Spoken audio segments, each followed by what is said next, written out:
when you get Classified down to alien, the baby. bottom.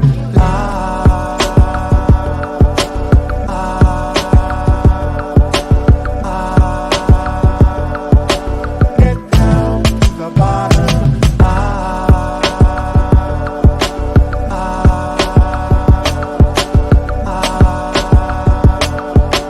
Get down to the bottom.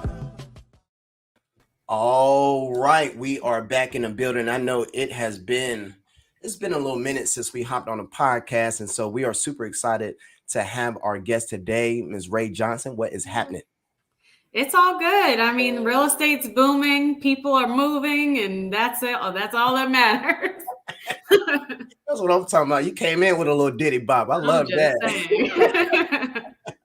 Well, that's good. So we are really what brought us here today is an article that really caught everyone's attention in regards to the real estate market in Atlanta. Before we jump into that, we definitely want to learn more about Ms. Rae Johnson. But I gotta ask this. I do gotta ask this because you have folks that say, "Yeah, I'm from Atlanta," and you may say, "Okay, cool. Yeah, it's about an hour and a half north." Like, hold on, wait. Right. So, from your vantage point, what is Atlanta? So Atlanta is like this small. That's number one. So yes, most people that say they're from Atlanta are in the surrounding counties, which is Metro Atlanta, not actually Atlanta. Okay. All right. So make sure you guys log that in. I can't tell you how many times someone told me they were from Atlanta, and I said, "Okay, where?" And they always start with, it's about 45 minutes. No. Right. You live over here. So, Right. all right. So what got you into the real estate market? Tell us about that journey. Yeah. So when I was younger, I always talked to my dad, talked to my brother, talked to really my family, especially my dad's cousin, about real estate and investing in real estate. So when I first started talking about real estate, it was from an investor's perspective. It wasn't even from an agent perspective. Wow. And, I bought my house when I was younger. I was 17 when I signed. I actually purchased when I was 18. No cosigner. What? Yes. Okay, wait a minute. Now, right, what's interesting is that we are actually living in a time to where high school students are seeing college as more of a cost burden, right? Right. And there is more of an appetite for them to say, you know what, I may not go to school immediately. I want to start making some money right off the bat. So purchasing a home may be on their horizon. And so tell us that process, just being under the age of 18 and being able to close on a home by your 18. What was that process like? So for me, I kind of did go the college route, but I chose a college that I can go straight into my major. So I went ahead and did that. I was able to go into a, what are those called? Like a job fair. When I was, I was friends with all the deans and all that stuff. So I was able to go to the college fair as a freshman when normally that's held for, upperclassmen. And I came across this engineering company, and that's what I was going for, is engineering. And they hired me. And so I had a really good job when I first started out. And of course, work ethic, that's number one. People don't talk about that. Work ethic was what got me there. And then, of course, I started getting into leadership and things like that. And then that's how I was able to purchase my house. So part of the underwriting process is typically the financials, right? Yes. And so what was that process like? Because you mentioned you didn't have anyone else on the app with you, right? And so they had to look at your numbers, your credit, right? Things of that nature. So tell us like the preparation. Y'all, we're getting deep into this. I didn't know we were gonna get this deep. It's such a rare occasion, right? To be able to go through one of the largest transactions that typically is the largest transaction in households portfolio, right? Outside of real estate. And so 401k, things of that nature. And so I'm just very curious how you were able to position yourself for a bank to say, yes. Right. So it comes into financial literacy, really, because my parents saw that at a very young age. They added me onto their credit cards as an authorized user. However, this can go one of two ways. Sometimes people in our community do not do right. Talk to me. So you have to actually pay the credit card. It has to have a positive standing in order for you to add your child to it and build up their credit while they're young. Yeah. And with my parents doing that, I think I was maybe 14 or 15 when they started adding me onto their credit cards. It was able to build years and years of good payment history. Even though I wasn't necessarily the one making the payments, Right. it was good payment history. So that built my credit, because no credit is almost just as bad as bad credit. Right. Honestly. Right. So they were able to do that. And of course, with my job and me making smart decisions with saving and things like that, I mean, it was like a match made in heaven from a lender perspective. They were like, wow, you're so young, but you have established in good credit. And then you have the money to match it. Right. Right. Mm-hmm. That is one. I know that there are parents that's going to listen to this and say, I'm going to do that. But two, just as you mentioned, anything, you know, we say this a good bit, anything you can use, you can abuse. Right. Yes. And so unfortunately, we teach a good, I won't say unfortunate we teach, but when we do teach in different schools, unfortunately, we see different we'll just say responses to that, right? So we'll pull credit while they're in class. They may be 11th grade, 10th grade, 12th grade, what, it really doesn't matter when. And sometimes there's a surprise of, hey, I didn't purchase this, or I didn't know this utility. Right. Right. And so, you know, usually there is that other side of the coin to where it's just like, they didn't necessarily use that as an asset for you. And so I just shout out to your parents, you know, for being that example, but also more importantly, shout out to you to really putting forth that discipline, right? It's one thing to know the information. It's another thing to put it in place. Right. And so, all right, great. So graduated high school early. Yes. Went through the process of purchasing a home. Super early, right? Yes. At the age of 18.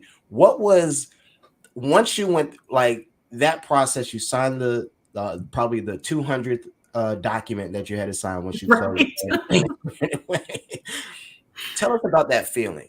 Tell me about those feelings as an 18-year-old. Yo, the feeling was amazing because you have your own place and you own it, and it's a tax write-off. It's an investment at the end of the day. Even if you're living in the home, it's still an investment because it appreciates over time. You get what's called equity, which is, you know, the market is saying that your house is worth X amount of money, and you may have paid way lower than that, which is great because, you know, once you decide to sell the house, if you decide to sell or rent it out, you know, then that's an investment for you. Right. It's almost like I look at houses as a savings account. Essentially, you're putting all that money in there, and it's a savings account because your house appreciates and you'll get it back. Yeah, that's right. That's right. That's good. So now that, all right, we're going to keep going with the journey. Purchase home. You start the process of saying, all right, I believe I'm going to be an engineer, and graduate on time. Yes. I'm assuming. Okay. Probably prior to, you may have been one of those December graduates. Graduate ahead of time. So graduate. Now, are you working immediately? Are you getting into real estate immediately? Tell us about that journey right after graduation. No, I was already working. So my freshman year is when I started with the engineering firm, and I had been working that whole entire time. So I was in engineering, then it kind of moved me over to the project management route. So I was a project manager. And of course, you know, I always felt like what position or what job is going to keep me around, you know, for engineering, even if robots are the ones that control everything and do all the work, there's still going to need to be an engineer to go ahead and program those robots or whatever the case is. I wanted something that was sustainable. And so project management and engineering, that was the thing for me. So I ended up doing that for, I don't want to date myself, but about like maybe 10, 14 years or something that. Yeah, a little bit of time. Yeah, sometime. So I was doing the engineering, I was doing the project management, and then COVID hit. And of course, with COVID, multiple people were laid off. Project managers, a lot of project managers were laid off because, we're working on big time projects, but are they needed to run the business right now? Probably not, and then, sustaining everything, you're looking at more development and things like that. So a lot of the project managers were unfortunately laid off, and other employees. Right. So at that point, I just said, what do I want to do? And I've always wanted to do real estate. So my husband said, you've always wanted to do real estate. Why don't you do that? And I say, you know what? You're on to something right there. And so I started taking the classes, and the rest is history. I mean, full-time agent, it's amazing. I love it. I don't know why I didn't do it sooner. I love it. I love it. That's good. Shout out hubby for the recommendation. Like, you know what? I'm a real estate agent. And then as well, I think, there's two things that I'm pulling away from that is COVID was unexpected, right? Yes. And for our business owners that are listening, COVID was a representation, especially from the, we'll just say S Corp, LLC, C Corp, just those that have their own EIN numbers. That was a representation of how much cash you had on hand or how much access to capital you had, right?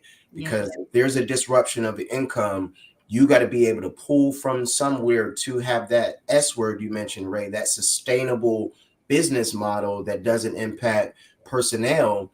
But the other side of the coin is that even though that you may work for an employer, you should have some type of, we'll just say, revenue generating skill set that you can put your energy towards is not dependent upon their 9-to-5 income stream. So shout out to you with the pivot. I know that there's a podcast called a Pivot Podcast, and it's gangster. Yes, it is. Love it. And so tell us about, so there is an education necessary to be able to become a licensed real estate agent, but there's also additional education. Did you get any additional certifications, credentials that would help you with this journey? Yes, I did.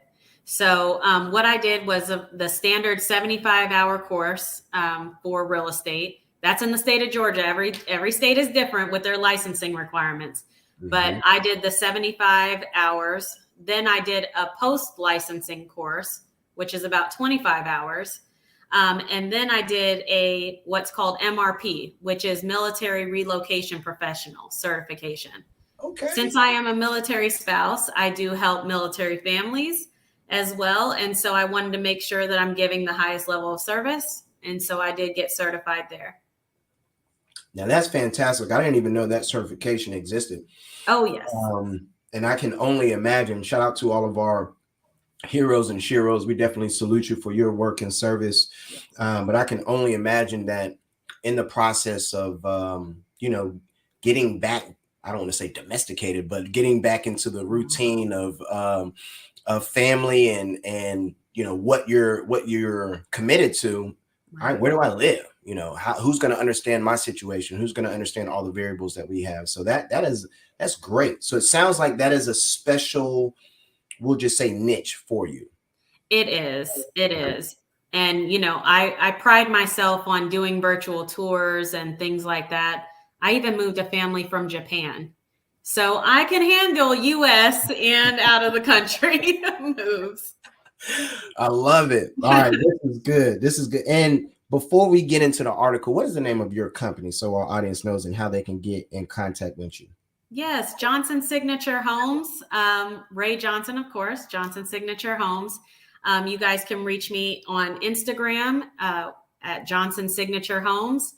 And that's pretty much the social media platform that I'm on the most. Of course, there's Facebook, which I'm Rae Johnson Realtor, which you could also do at Johnson Signature Homes. Perfect. Now, our audience that may be watching on YouTube, they're like, bro, we can see her name right there. Like, what are you talking about? We got to take care of our podcast listeners that may be driving to work saying, okay, Coop, thank you for that, because they do get on to me about like, Isaac, we don't just watch on YouTube. Yeah. All right. So what brought us here? Let me pull this article up now. For those that are writing and listening, you just gonna have to just listen. You're gonna miss out on some. Right. But what brought us here was an article. It was very interesting. It was a colleague of mine. Shout out Michael Tucker. Michael Tucker. He shared this on his Facebook page, and I was like, "Wait a minute, and let's get into it." So ultimately, here we go. Boom. So ultimately, this young brother here, shout out to him. Now, the title says a 36-year-old chess prodigy built a software to speedily buy homes from afar for big investors, beating out everyday buyers. Mhm. Now he is Atlanta's top broker. Check him out. Okay, yeah, got all the hardware. I see it. He does. And there was a few things that was interesting, right? Like, so I'm gonna scroll back up and so we can just look at the title for a second. The immediate thing, Ray, is we are living in a time to where technology is playing more of a role because Mhm. it either helps with convenience, with speed, it helps with convenience, with efficiency, and it takes less human touch. Correct. Now, just as you mentioned, with even when you talked about the engineering space, is that there's always going to be a role for human touch. Somebody got to turn it on, right? Like Right. Right. there's a role within that, but also in this era of convenience and speed, and I'm just going to use news for an analogy. Right now, you may have an article that may come out and is first, but is it factual, right? Right.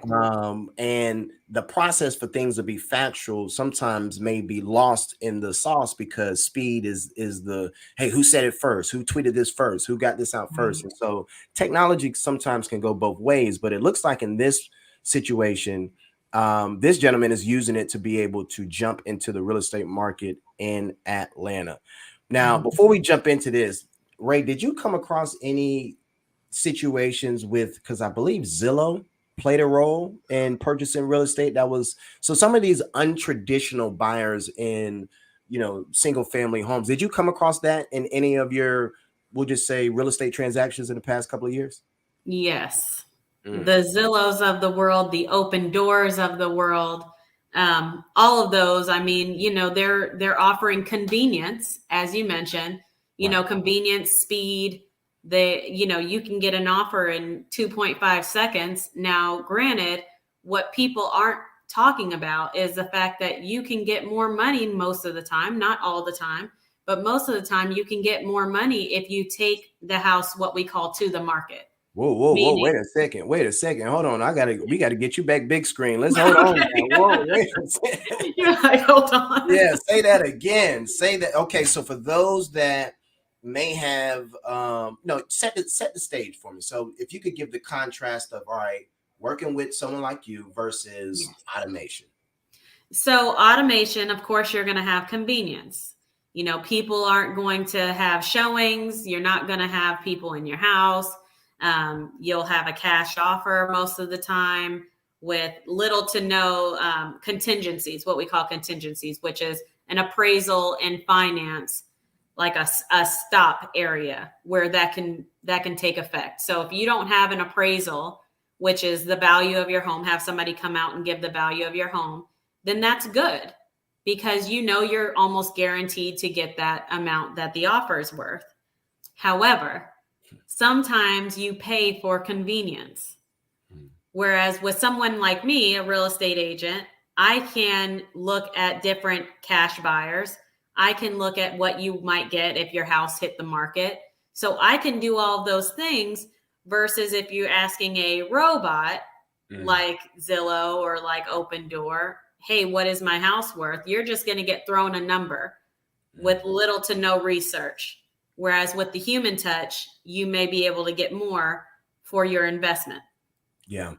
That's good to know. That's really good to know because someone could look at this article we're about to review and apply it towards their individual process.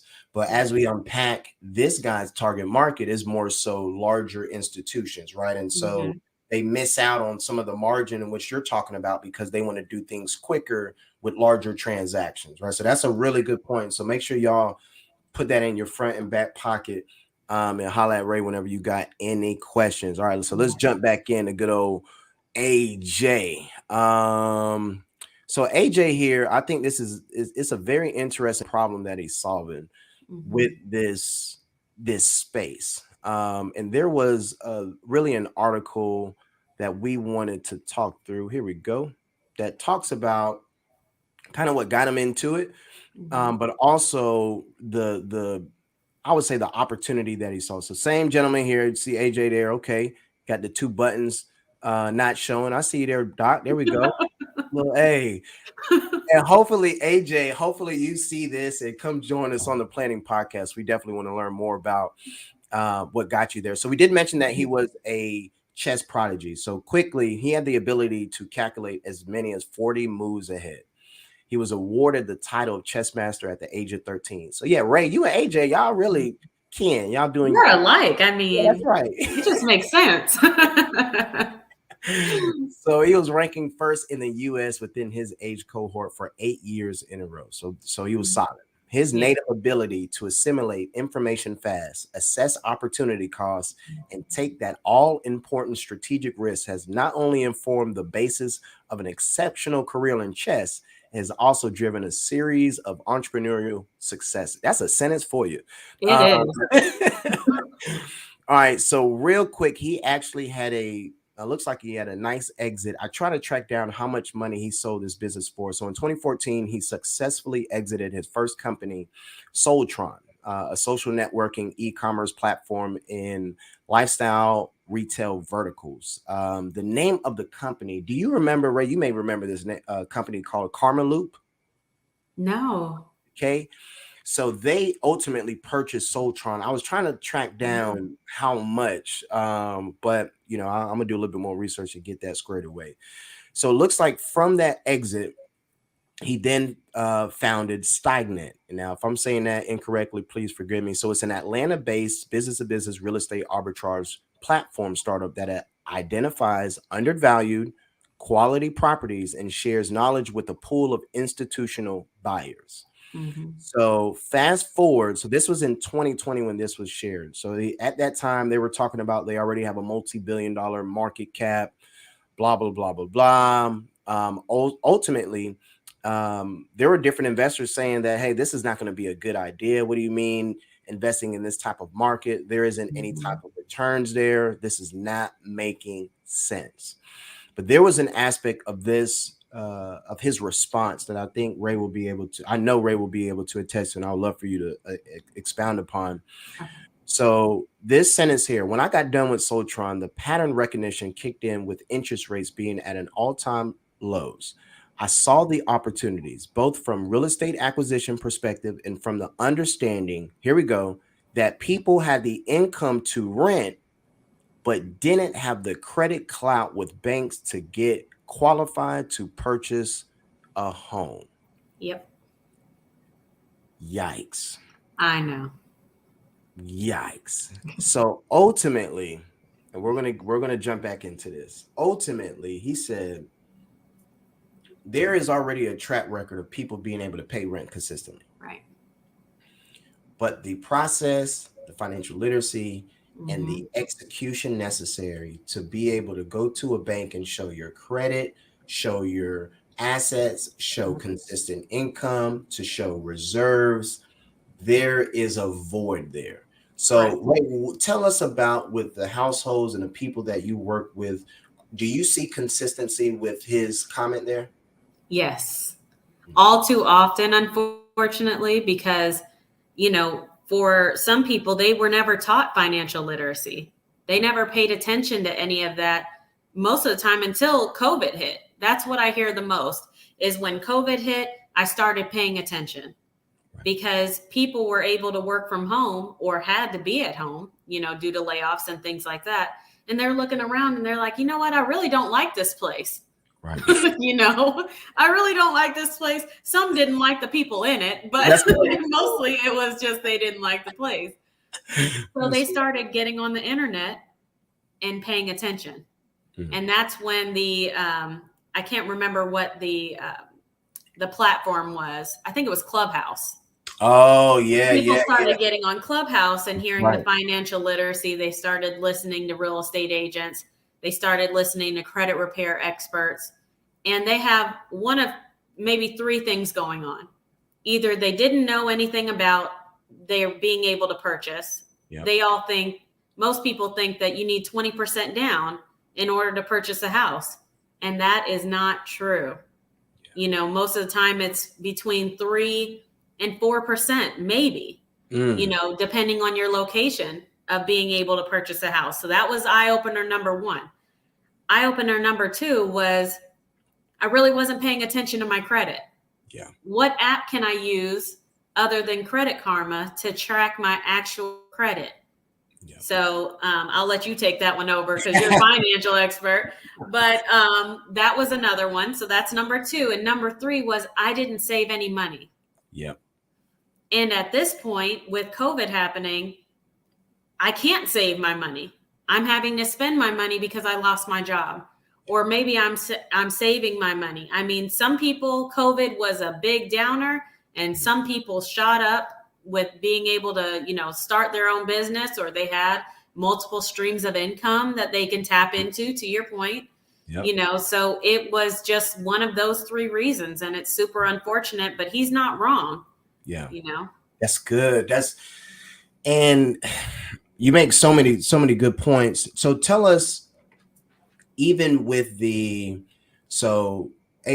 shout out to your business. Thank you for, building that algorithm. I think that there is two things happening, unfortunately, and it's kind of like the situation with Zillow.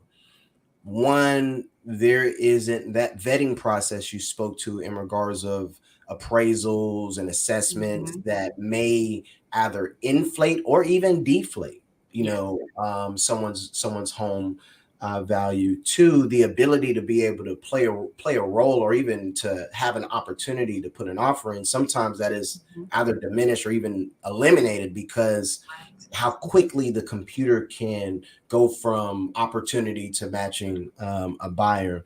But also within that, it could, if not properly managed, it could cultivate, we'll just say, a series of homes that aren't managed or at the standard in which they could be, right? So the grass isn't cut, right? Like just certain things that ultimately impacts the surrounding community, if not managed correctly, or at least there isn't enough empathy towards their property in that arena, that could be a big issue. Correct. Now, institutional investors, y'all should already know about AJ. If you don't, cut me in 2%. Now we are now talking to those that are in Atlanta or looking to move to Atlanta, and they may say, all right, Rae, I'm gonna holler at you. We're looking to move. We haven't sold our property yet, but we're a little uneasy about, all right, is the market already is about to come down? What would you say to those in regards of like the status of the real estate market, especially when it pertains to the prices of homes? So it's cooling down. It is not completely out of a seller's market, though, and I'll tell you why. Okay. So interest rates went up, or actually, let me start here. When interest rates were low, it was an influx of buyers because people said, I can buy a house finally, and it's actually affordable. I can afford $400,000. So they're looking for houses, and it's a bidding war because, of course, sellers control the market. So it's a bidding war. They may get outbid.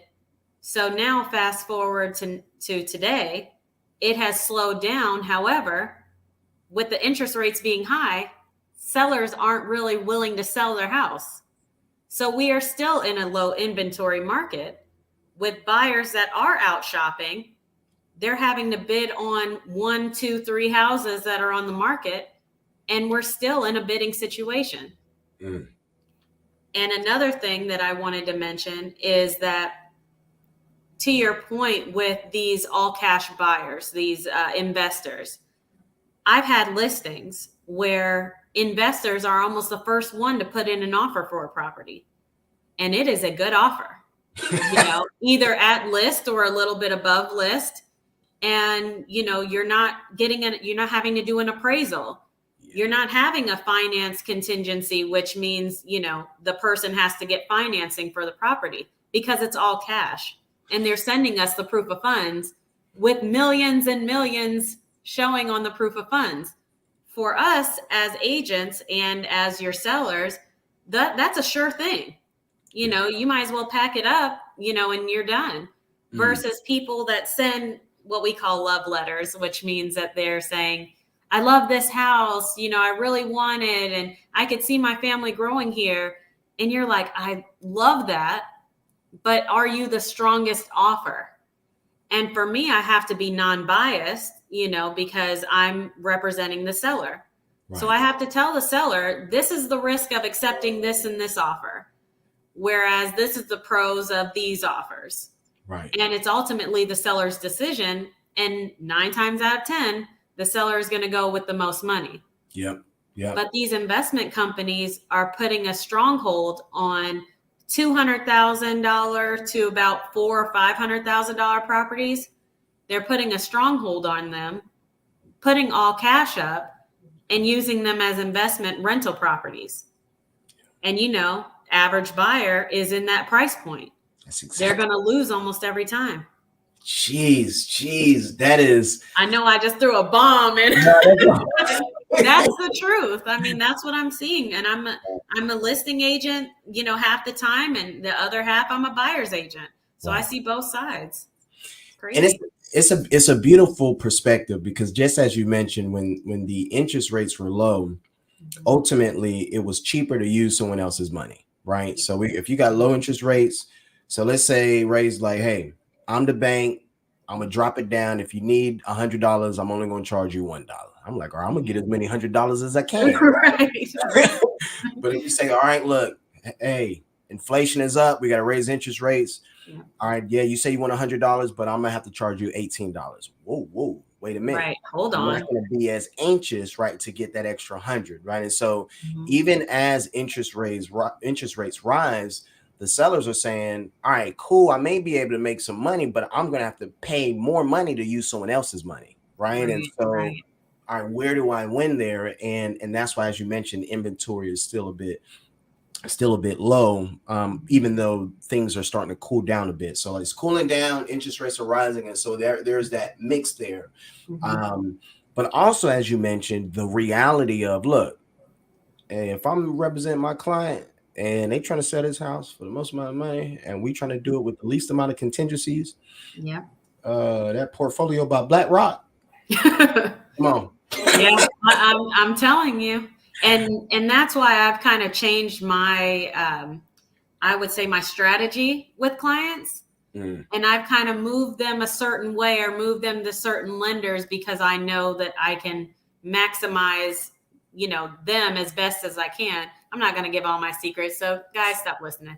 But I do this for my clients to win offers. So, right. If you want something, or if you're ready, you let me know. But yeah, I've had to change my strategy, and some agents have not. And those are the ones that probably don't have a chance, and the other ones that have kind of ebbed and flowed with the market and said, let me talk to my partners. What can you do? Those are the ones that are flourishing. And, it's an unfortunate reality, but that's just the way it is.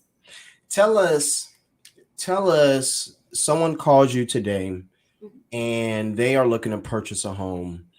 What 5 things are good indicators to say, all right, we may be able to make this happen in the next 90 days, right? Or like, what would you say is an ideal profile? So we can start with income, we can start with credit, we can start with debt to income ratio. So it may be even better, first time home buyer. All right, first time home buyer, ideal profile, go. Okay, ideal profile, at least a 620 and higher credit. Okay, that's number 1. And I say that because although you're still going to be subject to the higher interest rates, you won't be as bad. You won't get a denial letter, pretty much. And I'm not saying that you won't. Everybody's credit is different. Everybody's situation is different. But the ideal would at least be 620 and higher, or 640 and higher. That would be number one for credit. Okay. Pay stubs or 1099s. Have your paperwork in order. If the bank has to ask you too many questions, it's probably because they're on the verge of saying no. And a lot of times it's almost just like renting. You want to see at least 3 times the monthly income. That would be a good start to say, okay, I can afford X amount of money. Right. So I always ask how you think your credit is. How much money are you making? And I'm glad you said that with the pay stub. And I want to make sure I highlight with my business owners. So, okay, you're doing well. Your business is making money. We got to make sure that there's a track record on how you're paying yourself. That's why you got to have your business account, and then you got to have your personal account, right? And so business account, take care of your overhead, what's necessary to run the business. But part of any business typically is like 40 to 50% of any overhead is going to be your personnel, the people that it takes to run it, unless you got like a tech business, something like that. Long story short, if you are bringing in, we'll just say $15,000 a month, and let's just say all you need is $5,000 a month to live, and you pay yourself $7,000 a month, whatever. There needs to be a record that shows the deposits coming in regards of how you make money, but also you paying yourself that $7,500 per month. Because to your point, that 1099 that you're paying, that you're being received as payments, you're going to need to reflect a W-2 type infrastructure, right? You may not have a W-2 where you're paying all your taxes, but you at least got to have the structure as if you were. So just wanted to just share that in regards of that credit, and then it was and also with the income. So those are 2 really good. 620 at least. Again, everybody's situation is different. I know that there's been a number of folks that we've seen to where their credit has gone up in a 6 month, 3 months, year. Oh, yeah. Crazy. But also at the same time, they were also caught off guard on, I could have done that with that, and it delayed their ability to be able to put an asset on their balance sheet. All right, so credit, income, first-time home buyer, NDA, what else? Yes, and before we go through that, I want to tell you too, for the people that are business owners, you can't make $100,000 a year, let's just say, and then write off $80,000 a year on your taxes and expect for a bank to look at you like you make $100,000 a year. What they will do is they will look at, okay, you made $100,000, you wrote off $80,000 in expenses, so now you really only made $20,000. 100%. So that is what they're looking for, and they want to see at least 2 years of good quality income. So if you plan to purchase, don't write off as much stuff, because you will not qualify for a loan. I've had people that had to go back and amend 2 years, or, and just take the L. I mean, really, and just owe the IRS. And, they have the money to pay the IRS. They just weren't familiar with the process. It's a good point. That's a good point. There is a number of businesses that we work with that were heavy cash businesses. And, they want to keep more money to be able to do more money with. And the trade-off, to your point, is if you say that you're making 100,000 and you write off 80, that means the bank can only rely on that $20,000, right? And so if you're trying to get financed for $150,000, $200,000, they're like, well, look, you only making about $1,500 a month, sir. So I don't know where you think you're gonna get this note payment from. So we say it all the time: where there's a gimme, there's a gotcha, right? And so if you're like, look, if I want to keep more money up front, well, there's a gotcha on the back end if you need to use someone else's money. So that's a really good point. I'm glad you share that. All right, credit, income, proper income, but also business owners, don't be trying to, I made $12 this year. Man, you did $1 million, and so there is a balance to it, right? Like there is a balance to it. But if you got to use someone else's money and you're operating in a loss, then come holler at us. Let's get you back. Yeah, get them right. Yeah. All right. What else we got, Rae? So you want to have a proper savings account. Okay. Because not only do we need to see closing costs, but we also need to see down payment. So for the average person who has a lower credit score, they're going to qualify for an FHA loan. FHA loans are 3.5% of the sales price. So you're going to have to look at it from a perspective of, if I'm looking to purchase a $300,000 house, take $300,000 times 3.5%. That's how much is your down payment. Then I always tell people to estimate another 3% at least for closing costs. So that's 6.5% that you're looking at the bare minimum. Right. So you want to make sure you have that savings account, not only for, as an emergency fund, but also if you're looking to purchase. That's good. That is really good. And I think even for those that are also, let's say you're relocating, hopefully it's tied to an employer and they're like, hey, we got $25,000 of relocation. That would be amazing. But if that is not the case, you got to think through what that would be for yourself, even when you think about furnishing the home, because sometimes folks, they get so tied into, which is, and I get it. Sometimes that look, as long as I got a bed in there, I'm good. I don't need a TV. Hey, we got Netflix on our phone, right? So I get it. You do life in levels and in phases, but you just want to at least count the costs, right? At least count it in regards of, all right, what type of furniture do we want? What type of experience do we want? What type of technology do we want? And what is our game plan to get it to that and in its wholeness? But also at the same time, you don't want to just like, all right, I got the car. Now y'all got to sleep. Now I got the house. Now you feel like you got to sleep in the car, and eat ramen noodles all day. Like, let's try to, balance that out. So that's good. Is there anything else you want to add to that for all the folks that are looking to purchase in Atlanta, first time home buyers, moving to Atlanta in that capacity? Anything else you want to add in regards of that ideal profile? Yeah, I mean, check with your agent, because the agent will know, and I'm talking real estate agent here. Your agent will know exactly what programs that you may or may not qualify for, or they will have a list of preferred lenders that can tell you what you would qualify for. And they're going to look at you from a holistic perspective, your credit, your down payment, how much money you have saved up, and then also what job you have. There are some lenders that are giving credit for military, that are giving credit for firefighters or police officers or teachers. Same thing with new construction.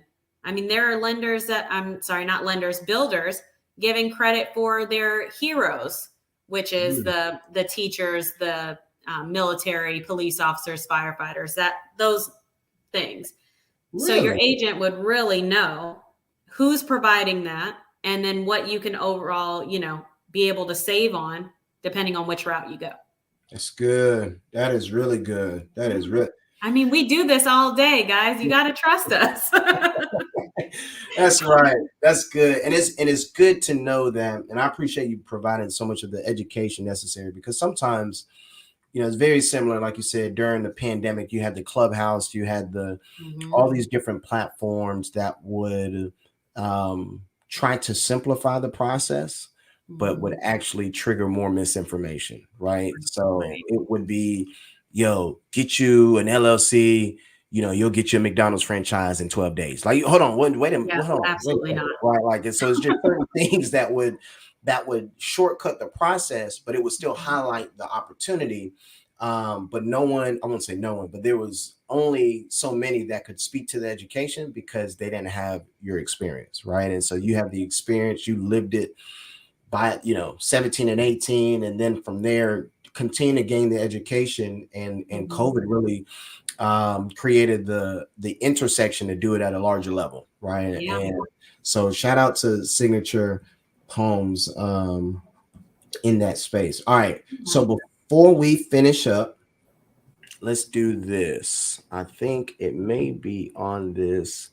Nah, I left it there. All right, so before we finish up, I of course have to share this. We ask all of our guests this question. So this is the planning podcast. And those that are aware, we spell it a little different. So PL, and we replace the A with the delta sign. And so in mathematics, delta represents change. And what we would love to know, and plus the way in which we believe planning exists is that anything that is important that you want to change for the better, the foundation of that is in planning, right? So planning isn't ultimately a one-time event, it's a lifetime lifestyle type of evolution, right? You're always planning, always planning. Can you share with our audience, hearing that definition planning, on how planning has been beneficial for you in your life? Yeah, I mean, it's strategy. You know, you always have to look 10 steps ahead. You can enjoy the moment, you can enjoy where you're at, and kind of start flourishing and be flourishing, but where do you want to be? Yeah. You have to plan that out. Me and my husband have a vision board. This is where we want to be in this, and these are the steps that we're going to do to get there. Planning to me is like, what do we want our household to look like? What do we want, for our future? And at that point, you break it into steps, and that's hashtag planning. That's right. I mean, at the end of the day, because you're planning on where you want to be. That's right. And that could be anything and everything. That's good. I love it. I love it. Miss Johnson, Miss Rae Johnson, shout out to Mr. Johnson as well, the power couple of Atlanta. She shared her contact information, and so if you missed it, just go and rewind back and check that out. And of course, just with a quick Google search, you'll be able to find her and her team. And I know for a fact, just listening to Rae, it's less about the transaction. It's more about the really the purpose, right? Like the transaction just connects you with people that need to get it done. But your purpose is something that you've been living in. So thoroughly appreciate you joining us today. I know we was able to holla at and unpack old AJ. I think it's Steigman. I don't know how to pronounce his last name. I think, yeah. But even to your point, even when it pertains to planning, being 10 steps ahead, he used his strategy of chess, of being able to calculate 40 steps ahead with his business. And so there's a lot of parallels there. So y'all may be some cousins or something like that. And never know. You just never know. Everybody knows everybody. It's a small world, I'll tell you. Exactly right. That's exactly right. Well, Rae, we'll definitely bring you back. We would love to continue to learn more about the Atlanta market and what people need to know.